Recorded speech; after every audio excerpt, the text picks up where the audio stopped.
The reasons why I'm not vegan anymore are the same reasons why I went vegan in the first place. We are focusing on the main aspects of veganism, the main arguments, thoughts and stances of veganism. Now, obviously, I don't claim to know everything, but I do feel confident about what I found out, and I feel that it's worth sharing it in a concentrated info package as this. I wrote my thoughts down. I'll be using notes, obviously. I want to say that the comment section here is for healthy communication. We have more in common than in differences, and we can both learn something here. We're on the same side. So let's create a setting, a context to begin with. I was vegan for 3 years. I wasn't completely an ethics-driven vegan. It was a bonus in a way. My main motivating part was the promises of health, wellness, connection to nature, and well, I found the concept of transcending the need to eat animals interesting. Because obviously that's what the movement says. You don't need it. You're only eating it for the flavors. Well, that's not true. I mean, it was easy being vegan. I didn't have direct meat cravings like many other ex-vegans, although I was eating a lot. I was constantly looking for fats. I am by nature a high vitality guy, so I never felt tired or low energy or, lethargic. I wasn't cold.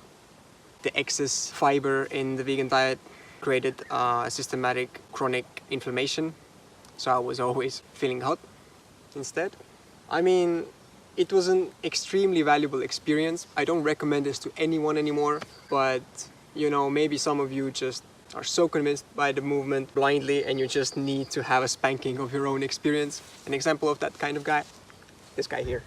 I mean, I would still be vegan probably if I wouldn't have developed a serious skin disease, atopic eczema, which in itself is a hypersensitivity, an allergy, basically an autoimmune disorder. Became increasingly anxious, weak-voiced, frail, emaciated, and less manly. And added to these symptoms, these ailments, was the interest for a more natural life and ecological interests as well. I became increasingly aware of the hidden consequences of plant farming, which vegans never talk about. I would ask where my staple foods come from, why I need to ship them around the world to keep me thriving, why I'm dependent on synthetic, unabsorbable vitamins and supplements to keep me healthy in my 20s. We'll cover those soon. So yeah, if those things wouldn't have happened, as I said, I wasn't depressed, I wasn't low energy, so I kept going for 3 years. So here is a comparison of how I looked like as a vegan, beginning of my skin healing journey, and how I looked like after a few months of being meat-based. So I recovered pretty fast thanks to high quality, local, grass-fed animal foods, real food. And to have some speech comparison, here's the first video I made on my dreadlock channel. It's in Estonian, but you can still see my face, sunken eyes, things like that. Rohkem tõestust, et nad kandsid oma juukseid sedasi, mõned nendest vähemalt. Indias on neid patse kandnud saadud juba 3000 aastat. And here's the last one I made. Peaaegu kõik rastapatsidele mõeldud šampoonid, nad on küll paremad kui tavašampoonid, seda kindlasti, sa võid neid kasutada, aga nad on kõik põhimõtteliselt tehtud nii, et on mõeldud baasiks vedel. Now I should also say that I know good people who are still vegan, and as far as I can see and witness, they look good, they appear healthy, their mental abilities are mostly fine. I know you're watching, so hi. This is no hidden disrespect or hidden war. I count on you understanding that. I respect you for who you are. We have so much more in common, as I said. We are so much more than what we eat. And even if you want to continue this lifestyle, this is something to think about, right? It's a mystery for me how some people can do this longer and others just get wrecked. They get wasted and diseased like I did. Even though I tried doing it by the book, doing it right, really tried to make it work. I ate whole foods, home-cooked meals, vaguely was aware of my nutrients, made sure I eat enough, varied. Didn't work. I thought I'm like you, I wasn't, and then I discovered a horde of others like me, a wave of ex-vegans who won't keep quiet about it.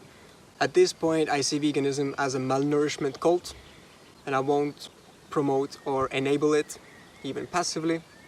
I'll use my voice to share my experience and warn people of the potential dangers and the consequences of this flawed ideology. But as I said, I'm coming from a freshly healed place, so inevitably some of my thoughts are biased and come with a certain baggage.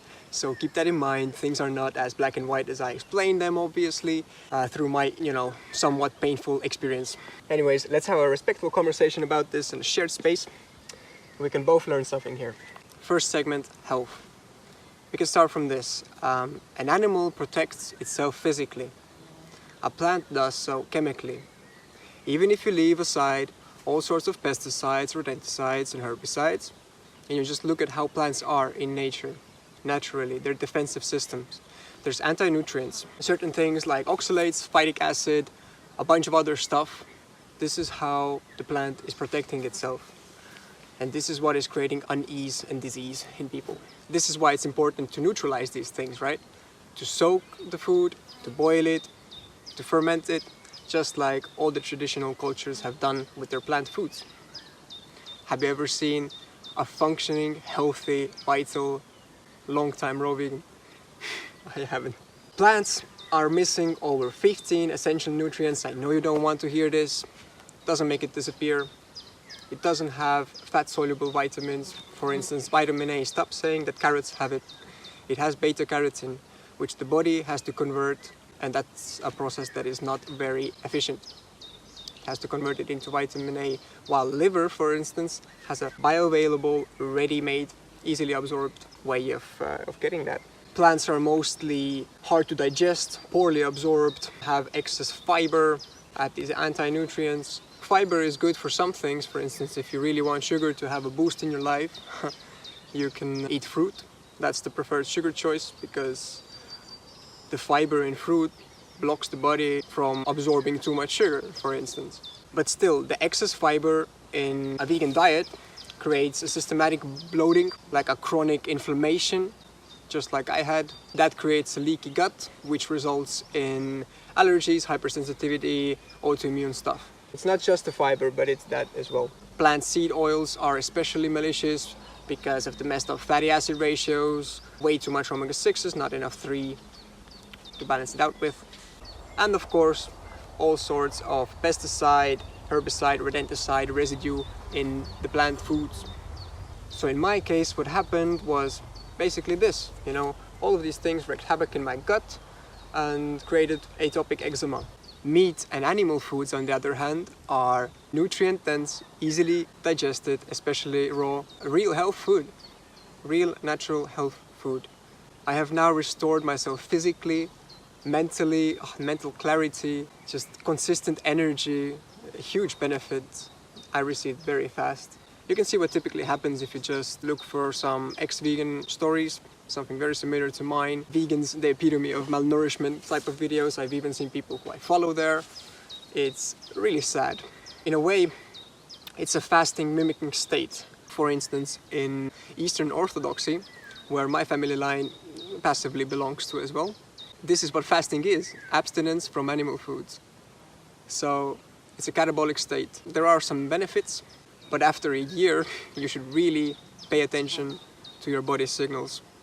So India is the most plant-based nation out there, with the shortest lifespan, with the most chronic illnesses, obesity and diabetes. Although, to balance this out, I've heard that they have less allergies. So that's something. Now, Hong Kong has the longest average lifespan, with the most meat consumption per capita. Do you think this is a coincidence? And I mean, India is not vegan. India is vegetarian. They get these eggs, they get these fats, they eat ghee from their holy animal, the cow. There's a reason it's a holy animal. Most people in the West are already plant-based, obviously. Look around, they're not really eating steaks that much. It's mostly plant stuff. It's not a health-oriented diet or a movement. And that's actually what some vegans would actually point out.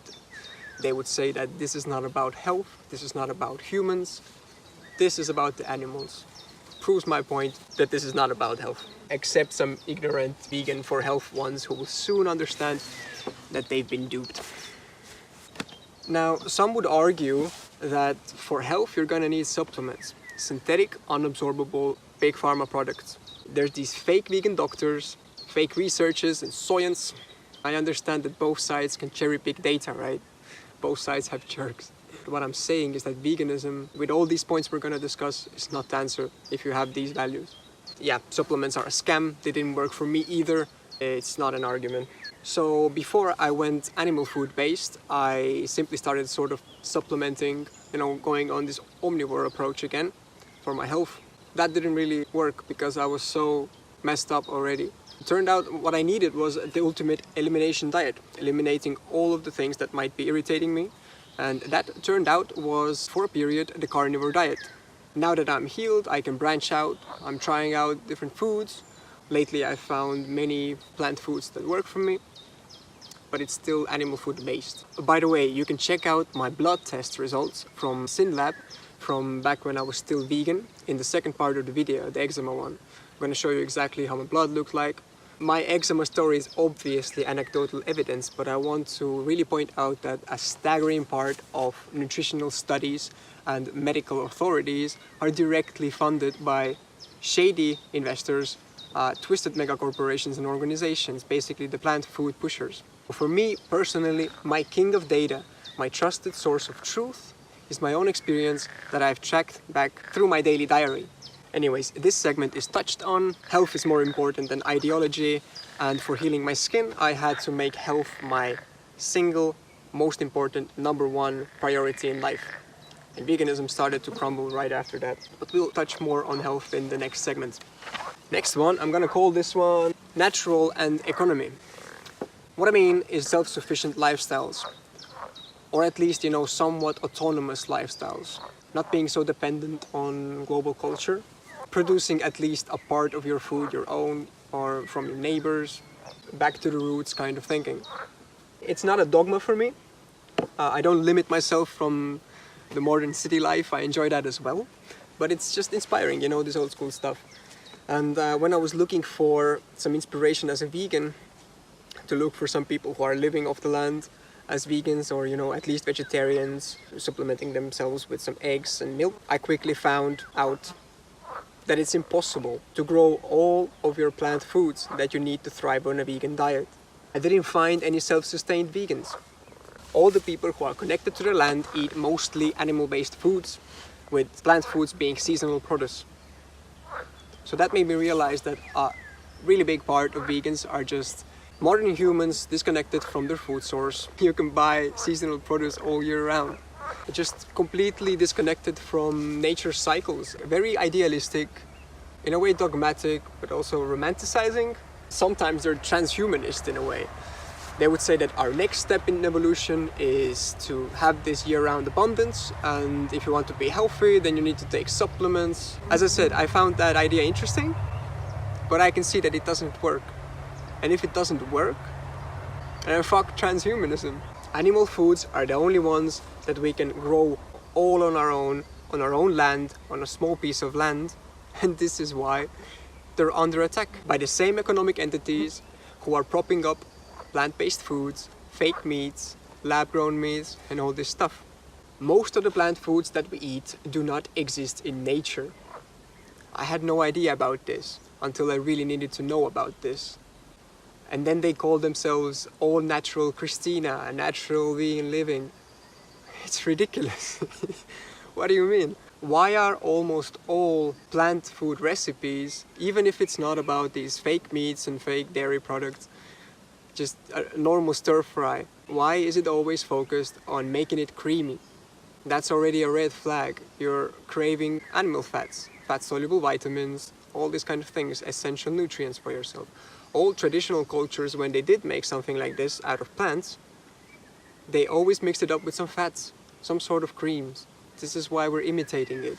And if you need to imitate something, that's fake. That's fake food, fake ideology, fake diet for fake people. Chill out, I didn't just call my friends fake.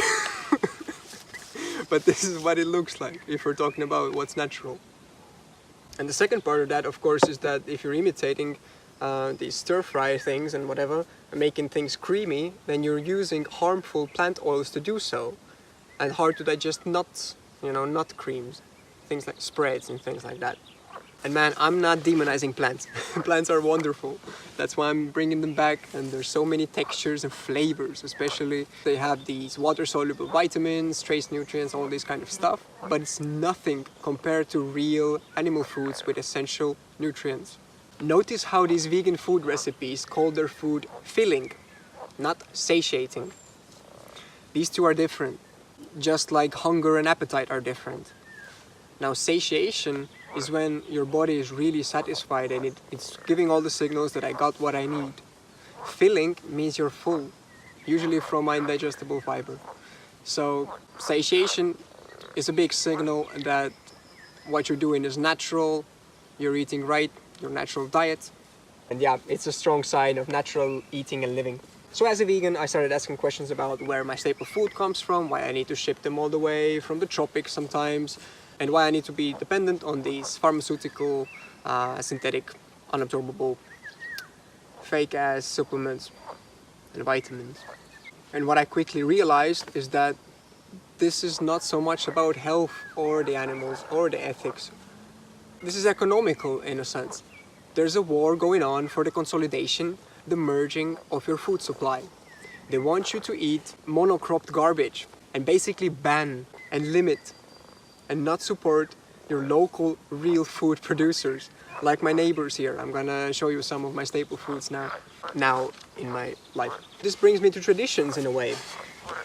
How all traditions, all cultures, all civilizations, like there's no civilization or tribe who has lived on a vegan diet. I know you don't want to hear this because you've heard this, still a fact, all right?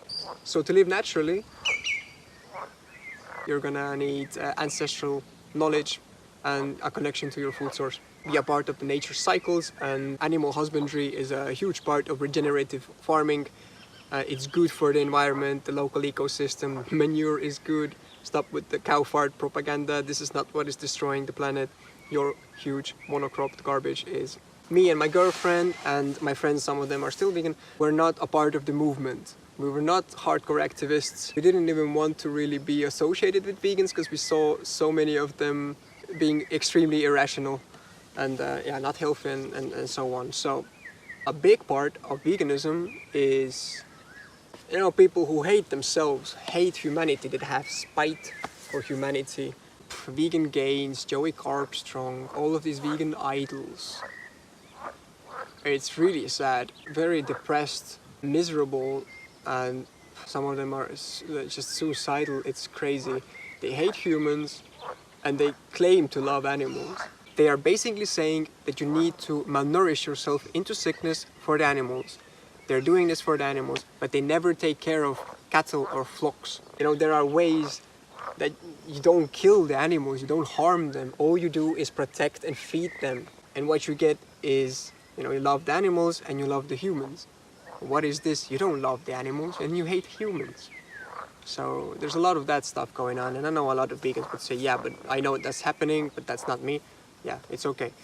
But I just need to mention this. Just look at all of these reactions when someone leaves their movement because of health concerns. They just shame them with these vegan dogmatic understandings of things. It's insane. The person is talking about their experience and all they can say is you did it wrong, and they're going to shame you and say you're a liar. I'm not just talking about John Venus that he came out like a week ago or something, but all the other ones. It's called psychology 101. This is not a friendly way to coexist. This is not truth. This is not real. You know what I mean? And then before you take advice from people, you should really look at them and see if you want to be like them, even like a little bit. Eating animals is destroying the rainforest. So if there's facts and information that go against, what about this okay, chocolate bar, palm oil? we can't avoid that in the society that we have. Okay, so instead of like our clothes, things that by existing we cause some amount of harm, yeah. Your T-shirt was made where? Well, this is easy. We're talking about grabbing soy milk instead of dairy milk. But about grabbing. I prefer to be more balanced. Yeah, but and steak once a month in order not to have anemia. Because you think you need it for health? Because I've got anemia. I'd rather die of iron deficiency than eat meat. Get the maple syrup, get the non-dairy milk, and get the tofu replacements, and boom. If we stop buying the products, they breed less and less animals until we stop breeding the billions of animals into existence. Eating is not unnecessary. You could eat something else. It is necessary. You could eat something else. Eating is a very good reason to kill an animal. So I can kill you and eat you. You are an animal. You are insulting me. You are an animal. Animals eat animals. Yes. Right? So they still eat them for food purposes, right? But animals also eat their own babies. So we can't look at what animals are doing to each other. But it's still wrong. Wait. You and I, because our morals are different, might think that immoral. That's not a necessity. You want... Oh, go on then. It's a fact. You can look at the definition of unnecessary. If it's necessary, we need to. If it's unnecessary, we don't need to. We might still want to. So it's not a necessity to kill an animal. Stop. You know, all I hear is this me, just for your own selfish benefits. Get the fuck out of here. There is no scientifically sound evidence to support you going back to eating animals and their byproducts. So don't even try and fucking use that as a reason. If you make a video why I am no longer vegan, you were never actually vegan to begin with. People who actually give a fuck about animals do not give up on them. What is truly important, and that's saving the lives of innocent animals. Why the fuck should I have any respect for people? I'm a sadist. I enjoy hurting people. Why the fuck do you feel so self-entitled to breed, especially when you're vegan? You're wasting so much of your free time, like you wanted to go play video games. Sleep? Yeah, like kids take up a shit ton of your time. I want to spend my time devoted to animals. Do you want to clean diapers or do you want to ride motorcycles? Some people absolutely love children. I hate people. And when I see babies in a stroller, I just want to put my foot through the fucking thing until it's nothing but blood and pulp on the fucking... Fuck this guy. And a lot of these vegans. And I like to talk about these things with you guys. A lot of you are rational and on the same level. You stand for your stances, this works for you, and I can respect that. But this is something different, right? Now look at transhumanism, look at that part of veganism. Portraying these synthetic, unabsorbable fake supplements and vitamins as the next step of humanity. It's a sort of pathetic corporate slave mentality. What is this? They use the angsty young people against their own cultures, against their ancestral ways, against their own food production. This is not about flavor. Shaming people, calling them meat fetishists. This is fucking insane. You're just grabbing onto anything at this point. It's pathetic. Using promises and fake facts that are proving more and more to be untrue. So yeah, I found a lot of degeneration in the movement, from these psychotic spiritualists until fake vegan doctors, fake researchers and science. Found out how a lot of pushers of veganism come from backgrounds such as antinatalism, depopulation. Vasectomy is the wet dream of such malicious corporations and organizations such as Bayer, Monsanto, bland food producers, freaking Bill Gates, man, infertility programs, all that stuff. It's a part of this. And if we're talking about nature and natural, well, nature has its cycles, right? It's not just this young, benevolent, sexy-ass woman like Mother Earth. You know, that's what the hippies in the cities think that nature is. It's completely disconnected. I mean, it is harmonious and it's beautiful, but it's also a mean old hag that is out to get you constantly. Animals are eating animals. In this physical realm, life needs death to survive. And to just try to bypass that and brainwash people into thinking that everyone can be a vegan 100%. This is about you being so selfish, making them deprive themselves of their natural diet, their nutrients for the animals, which, by the way, will get killed in the process of this plant food production, but we'll talk about that in the next segment. So this segment was about how unnatural veganism tends to be and how it pushes cultures against themselves, against their food production, and to be more dependent on global culture. Next segment, spirituality. I know that a lot of people don't care about spirituality that much. A lot of vegans don't as well. But spiritualists are often attracted to veganism. I don't find it spiritual anymore. After all, if we came here to have a physical experience, then bypassing the physical needs through escapism is not spiritual. Why should we strive to hang out only in the timeless spirit? We are spirit already, we are sacred, but our bodies are not cages for our souls. They're an extension of our spirit, a reflection as well. And this physical experience includes nourishing your avatar with real, natural animal foods. Escapism from this truth is very far from spirituality, in my opinion. Have you ever asked yourself why these gurus want their followers to be vegan? The way I see it, these followers become anxious, frail, weak, more dependent, and then they get fed these sort of diluted drops of truth, get them hooked on trigger words of enlightenment. It's about creating a mass of needy little bitches. Their bodies are signaling for nourishment, but they interpret that, they see that and translate it. Oh, this is the ego talking. I have a shadow side I need to work on. And sure, you can see this also in fasting. In a fasting state, you'll see this sort of things. In that sort of way, I agree, but I mean, they're completely disconnected from your body, and you think that's spiritual. What the fuck, man? Some of them call it ego, and some of them call it detox. Yeah, spiritual movements and cults are filled with mental illness, and I would say that partially it is because of intentional malnourishment of these cult followers. What is near to kind of more spiritual life is taking responsibility for your food source. Of course, not eating these tortured, intensive farm animals. Obviously, what I'm talking about here is local, grass-fed, sort of small ranch animal foods that I eat. And it's not that hard to get, okay? Don't say that this is just my luxury. I know it is in a sense globally, but I'll show you how to get these sort of foods later. Added to this would be, through the spiritual scope of looking at things, not wasting the animal on just eating the meat, but also eating the organs, extremely nutrient dense and easily absorbed fats, nose to tail eating. There's no need to torture animals. This is what we have in common, both vegans and conscious meat eaters. We don't want to torture animals. We both care about them. Taking responsibility for your existence, for providing you and your people real nourishing animal foods, that's very close to spirituality. And I mean, controversial to say, but being a man when it comes to the nature of existence. I know some of you all might be triggered. This is my confident stance on the thing, all right? And as I said, the movement part of veganism is really an extremely judgmental, toxic, cult-like thing. I'll probably get some vegan angry comments because they've identified themselves so much with the movement, with the group identity.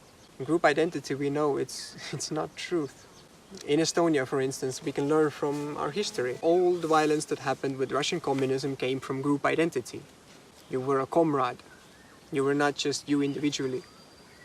Group identity, that's where it comes from. It's really unhealthy, not a good way to exist, man. It leads to hell.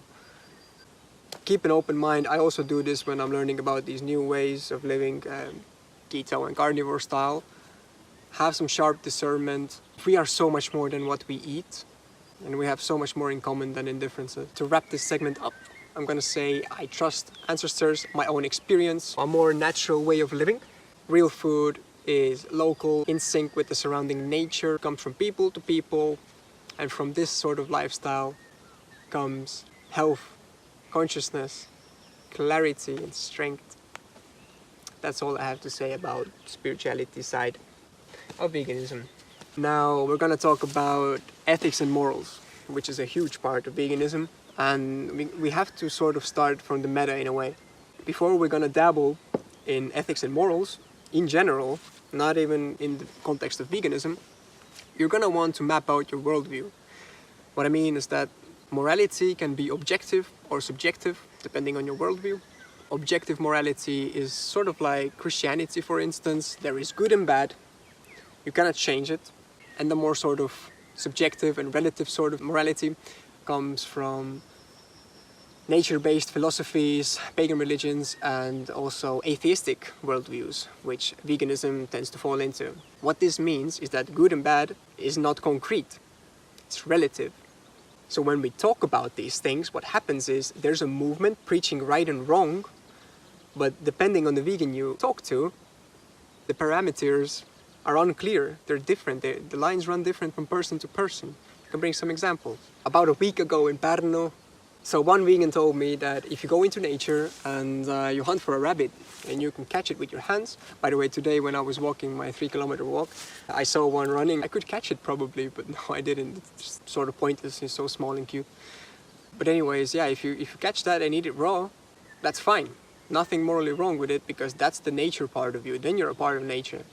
And you know, the morality questions come from industrial sort of thing. And the other vegan was listening to that, and she said no, she disagreed. So that's what I mean. The movement already has inconsistencies while it's preaching this thing. So that's already something to consider as an intro into morals and ethics.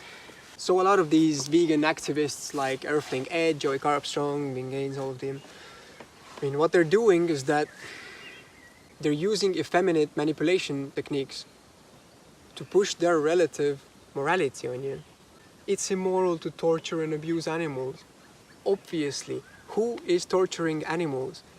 These ranchers, these local animal food producers, my neighbors. Do you think that, you know, what do they do when they wake up in the morning? First thing they do, early in the morning, they make sure that the animals are taken care of.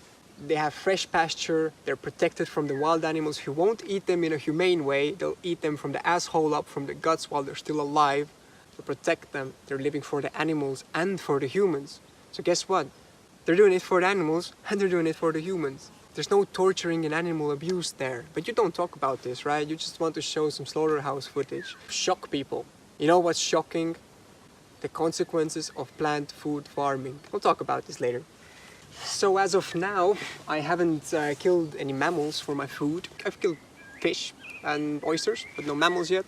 I've butchered some carcasses though. I bought some carcasses, lambs from a guy in Elba. They were living outside, their natural diet. They got more sunshine than humans and super healthy, protected their whole lives. And I don't eat the young ones. I like the older ones who lived their life. They were living there, cared, protected, fed. And the byproduct of that was that they took water, sunshine, and grass and turned it into bioavailable, nutrient-dense food. And the side product of that was manure, which binds CO2, replenishes the soil.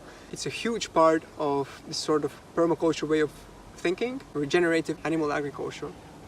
It's wonderful. This is the key forward, not veganism. Veganism is going backwards, man. So when you go into the store and you buy these plant foods, pretty packages, it's a comfortable sort of situation, your hands are completely clean, but your food source is given away to these huge corporations blindly that are destroying the environment. And just because you don't see it doesn't make it more moral or ethical. What it creates is that you feel from your own experience like nothing's wrong, right? I don't have to touch a dead carcass. But just because it's hidden, unexplored, it doesn't mean that it's not real, cruel, and that it's really happening. And of course, it's filled with toxic residue of these pesticides and stuff, so you don't have to buy into this global fake culture. Like, have some discernment, look around you. What is really the answer, the ways that you can embody your values, the same values we're talking about here? It's not veganism. So anyways, butchering the carcasses felt like taking responsibility, creating my role in the ecosystem, the food cycle, without all these things that would blindly come. It's direct, raw experience, providing me and my people with all these nutrients and creating an ancestral connection and a connection to the food cycles. Didn't feel unethical at all, because I know what's behind this other food production, which has the image of being so ethical and moral. It's just hidden. Now, if you're a completely ethics-driven vegan, then I have this thought for you. You don't have to kill or harm animals. Backyard chickens, some cows. You don't have to kill them. You can take care of them, live for the animals. Milk is not always obtained through exploitation and rape. Ask a traditional, compassionate farmer. Even in a wild setting, in a big herd, when someone from the cows gives birth and it has too much milk, the other cows will come and drink it, sometimes depriving the child from it, the calf. So it's not always murder and exploitation and rape. That's how India does it, basically. Now they want to take that away from them as well. And then I sometimes get hit by this "you were never really vegan" talk, happened to me many times. Yeah, in Pärnu again, but also in Tartu, in the virtual world. So what you're saying is, I did everything by the book, and I'm wasting away diseased. The only way to be, you know, a good boy vegan and obtain this cult membership status, you should malnourish yourself. You should hate yourself. You know, is death the only way out of veganism? Because that's what you're saying. You talk about animal abuse. This is human abuse. To deprive these people through brainwashing, through gaslighting and manipulation and shaming into this dysfunctional way of existing. Freaking nonsense, man. Humans are not equal to animals. They want you to think that killing an animal is murder. And people should be just treated like cattle. We will just have these monocrops and then we just ship slave sludge all around the world like for these fucking cattle. And there's so much more behind it than just pretty Instagram influencer pictures. You know, usually I like to just observe information without having the need to accept it or refuse it or take sides. I like this effective sort of communication where we're on the same side in a way. We have this middle ground. I'll offer a thought, you will change it in this middle ground, and I'll look at it and maybe gain something from it. Stuff like this, not just pushing each other. But in this situation, through these fake corporate sponsored protests like Friday for Future, climate change stuff, what they're doing is they're slowly behind the scenes trying to eventually ban but sort of limit local small ranch food production. And look at what the EU is doing already in Estonia. They're not helping out these little farms. They're only funding directly these huge monocrop plant fields. Guess what's happening there? Okay, one thing in Estonia, but look at the bigger ones. Firstly, the place is just robbed from the natural habitats. That's one. Pesticide, rodenticide, herbicide. With rodenticide, they're killing thousands of small animals, also rodents, but even bigger animals, systematically, intentionally, to produce plant foods. They know this. Why won't you show this, right? You're always showing these propaganda videos from the slaughterhouse, but you're never showing the consequences of plant food production. These piles of animals killed. Maybe you just don't know. Maybe you're just turning a blind eye because it's so romantic to be a vegan. And of course, the depletion of soil, destruction of fungi, synthetic fertilizers, pollution of groundwater, all of these things. Just because the consequences are hidden, unexplored, not talked about, doesn't mean that they're not real, cruel, and happening. So if you're really ethics-driven and these things really make you feel something, then embody your values in a more effective way than just shouting empty slogans of this same fake corporate-sponsored protests. This old-school animal agriculture is a vital part of the ecosystem, of regenerative agriculture, of permaculture. You can't only have plants. This propaganda saying that cow farts are destroying the planet, while in reality, plant food production is doing it. And of course, you could say that quality of food matters whether you're vegan or not, whether it's plants or animal foods, and I agree with you. That's where we should really focus on. That should have a catchy name and a movement, unless it turns into a toxic cult. But on the last note of ethics, if humans need animals, and I can see that I do, and I see that a lot of people do, then isn't that speciesism, your own word, to deprive one species, humans, of their natural diet and give dogs their natural diet? In conclusion of this segment, the ethics and morals of veganism are unclear, hidden, unexplored, contradictory, and I'm on team humanity. I care about myself and my people first, and when we are healthy, then I care about the animals, and I care about them as well, because I'm healthy.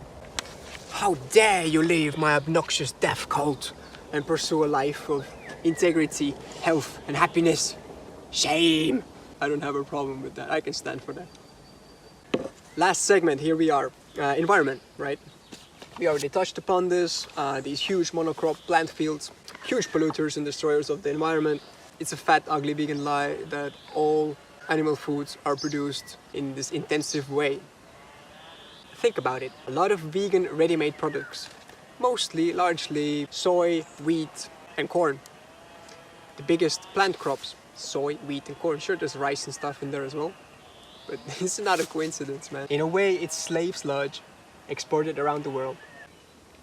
I should also add that ever since I started eating this way, my plastic packaging amount dropped drastically.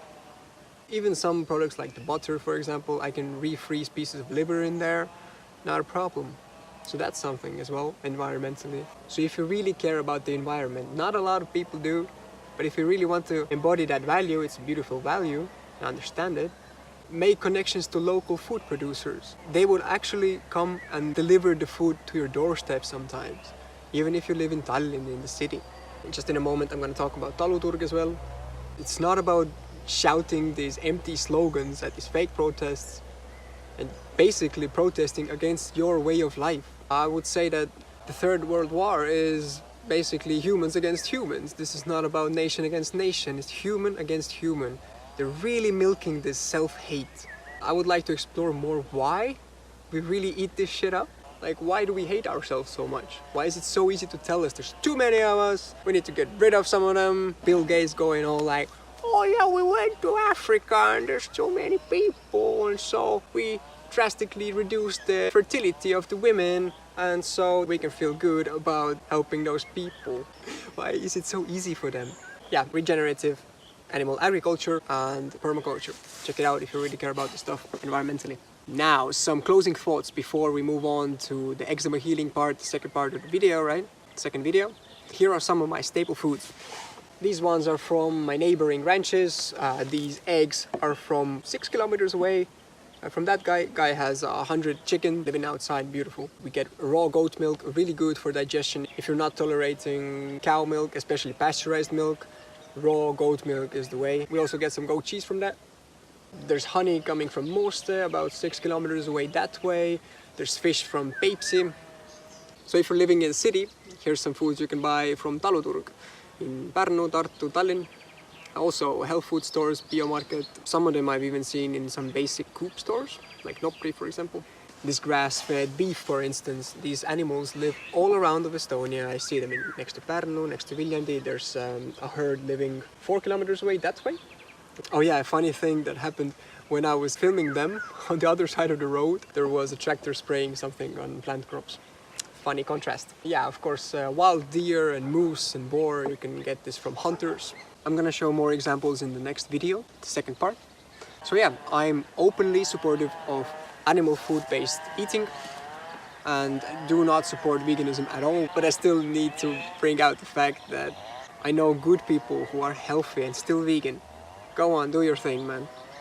It's a mystery to me why some people can go on longer and others just, whatever they do, they fuck everything up. I like to talk about these things with you guys. And when I talk about these things, sometimes it makes people angry, really angry. And they say like, why do you hate vegetables and why do you hate animals? It's not about that. It's about people who tried everything and nothing works. Not just for eczema. You know, people can even heal eczema with the vegan diet. I've seen a lot of these videos as well. But yeah, for me it was the opposite. And then there's other problems like infertility, depression, anxiety, obesity, there's diabetes. I mean, there's also these other autoimmune diseases that people get under control with eating animals, abstaining from plant food. Now, I'm an example of that. I have now healed my skin 95%. Very fast. I have obtained a patient, clear mind. My voice is more stable, my frailty is gone. My male hormones are back. My shoulders are back.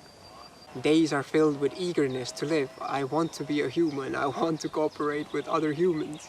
It's great. It's all I need. It's what I want for others as well. And it turns out it's great that you can also care about the animals at the same time. You care about both. And that's beautiful.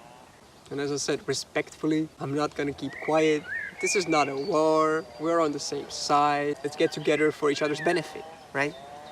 Oh, and here's some recommendations in case you really care about these things. I think these are good sources of information.